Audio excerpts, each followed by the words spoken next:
Good morning and good night, ladies and gentlemen, dear colleagues. First of all, let me congratulate you to the organization of this event. The huge participation shows certainly that Turkey is one of the biggest mining countries in Europe and has a huge potential to become this one in future as well. 25 years from now, I left Turkey, I left Ankara after being engaged in the Ocak gold deposit exploration and the development of the Charlie deposit. Both were multinational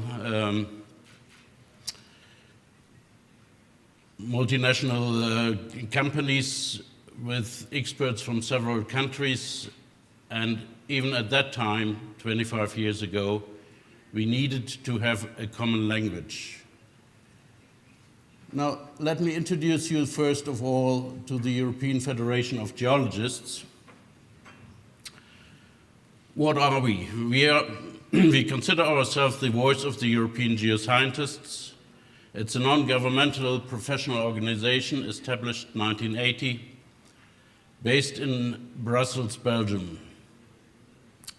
Today, 24 national associations are members, representing 25 countries as members. The main aims are to contribute to a safer and more sustainable use of the natural environment, to protect and inform the public, and to promote the more responsible exploitation of natural resources. I have to say, not only natural resources, of course, we are open for hydrogeologists, engineering geologists, and all the other specialities.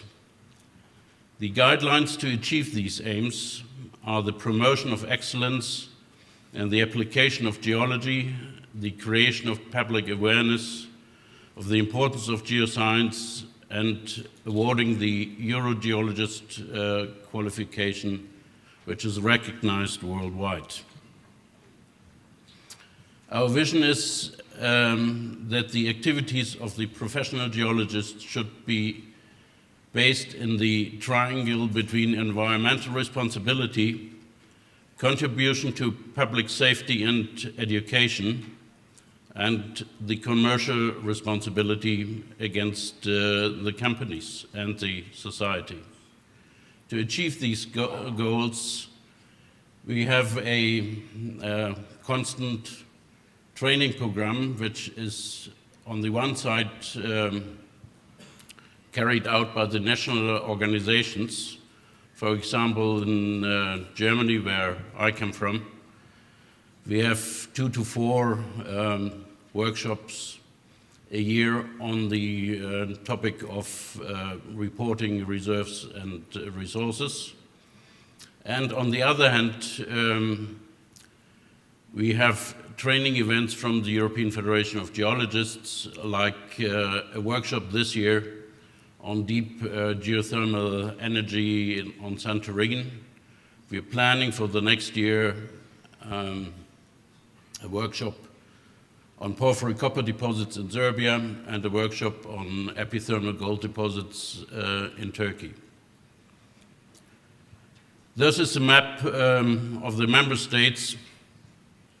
Our newest members accepted in 2016 were Turkey and Bulgaria.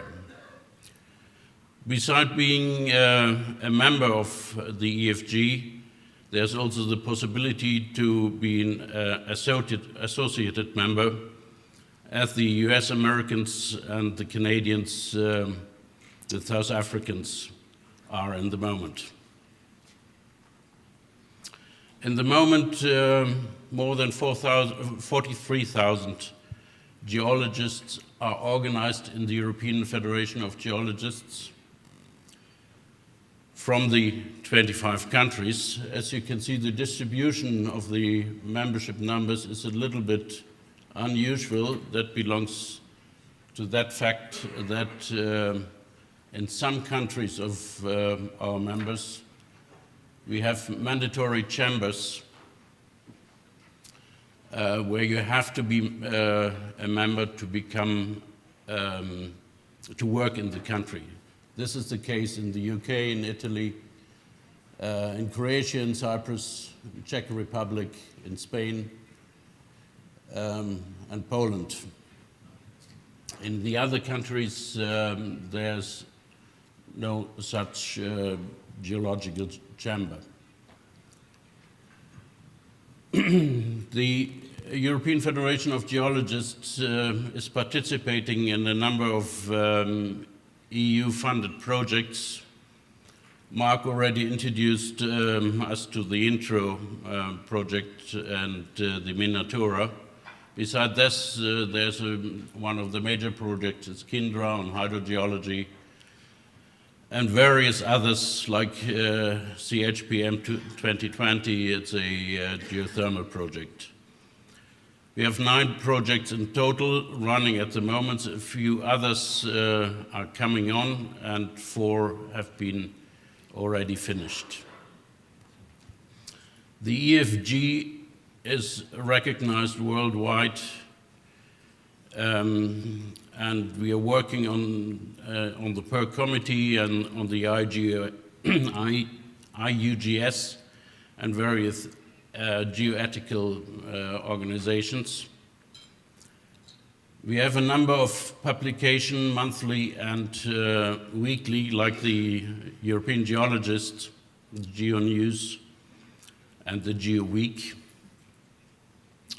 We have a work group on Facebook and Twitter and LinkedIn. Now the Eurogeologist title is based on the academic qualification, the professional experience, the acceptance of the code of ethics, and the proof of a continual professional development. Everybody who is organized in one of our member countries can apply for this title. The requirements for the applications are a recognized university degree, not less than 8 years of experience and training, member of a professional association, support of 2 sponsors, the annual proof of the professional development, and following the EFG's regulation and code of ethics. At the moment, we have slightly over 1,400 Eurogeologists. Also here, you can see the same thing. We have a little bit more from the UK, which is also traditionally a mining country, and Italy, but the numbers is constantly increasing. The distribution of work fields between the Eurogeologists, of course, most of the biggest group comes from the mining background, but also from engineering. We have a number of 8 panel of experts with over 200 experts working in these groups on various topics. Interesting could be also for Turkey the natural heritage and the natural hazards. Especially on the Black Sea coast, natural hazards becomes every year a problem. There will be a new EU project laid on, especially on this topic. Now, Mark already introduced PERC. It was jointly established between 4 European professional organizations, all of them recognized internationally as a recognized overseas professional organization, ROPO.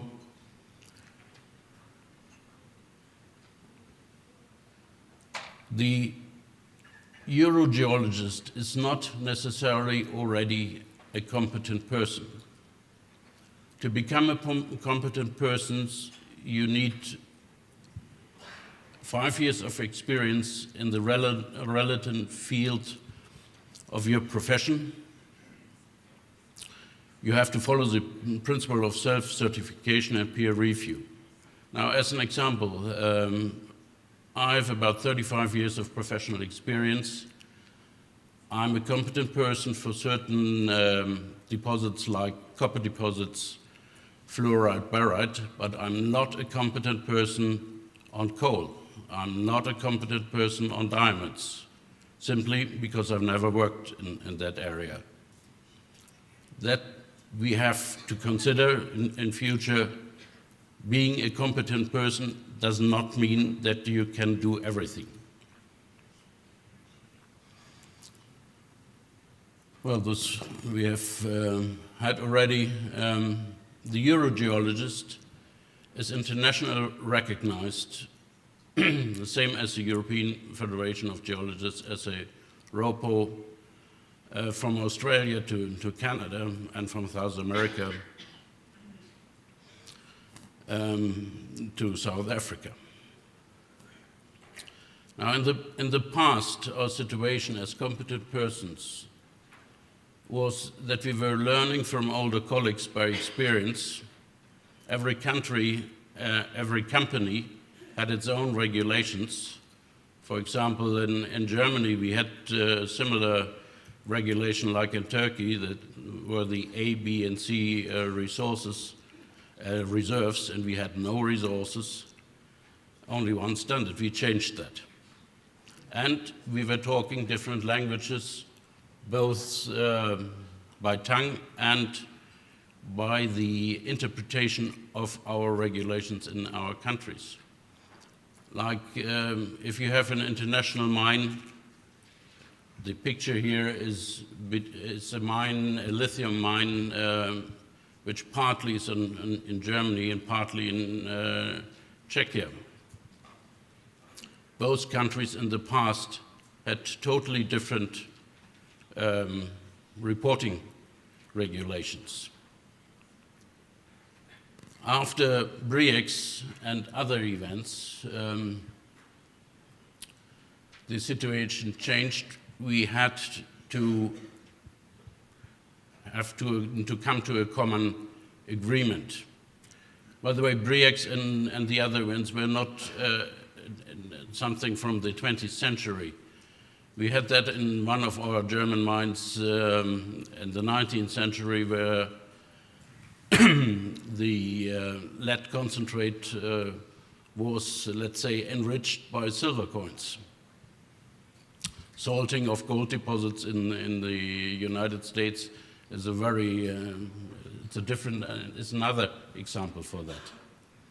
Now today, within the Swissco family, we're covering more or less the whole world. The UNFC is popping up here as well, but as you said before, the UNFC is a worldwide classification standard, while Swissco is the reporting standard in that case. Today's situation is that most countries adopted one of the Swissco codes. All companies are relying on international stock exchanges follow the codes. The worldwide professional training is based on a common language, and still we are learning from the older colleagues, which is necessary. My personal experience that learning from older colleagues was good, but different people, different company traditions, and different resource codes led to a Babylonian confusion and possibly wrong results. Using organizations like EFG and PERC combines personal learning with in generally accepted rules. All CPs working under Cisco do speak a similar language, use similar procedures, and share the same responsibility. Choosing the right standard is certainly a question that depends on one point for whom you're working. If you work, for example, in Germany for a Canadian company which is listed in Toronto, probably JORC would be the more appropriate code to follow in your report.